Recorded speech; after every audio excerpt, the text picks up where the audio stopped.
করছস? Girlfriend chatting করতেছি মামা। হালা সারাদিন শুধু চ্যাটিং আর চ্যাটিং, পালের একটা পাইছে। আচ্ছা মামা একটা গান ছাড়। ছাড়তাছি। হ্যালো জান, আমি গান শুনতাছি। ভালো লাগতেছে না মামা, আয় চল চা খাই। মামা জান, আমি একটু চা খাই দেখে যাচ্ছি।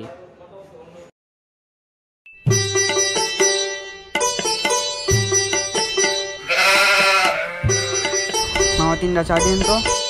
জান চা খাইতে আছি।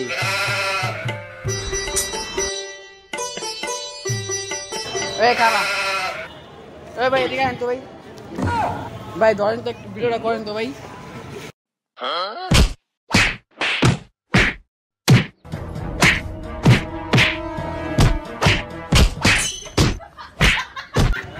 লা তোর গার্লফ্রেন্ডে তো আমি দিছি না পাড়ায় দে। জান আমি মাই খাইছি। মানে সর্বদা ঠিক করে দেখছেন।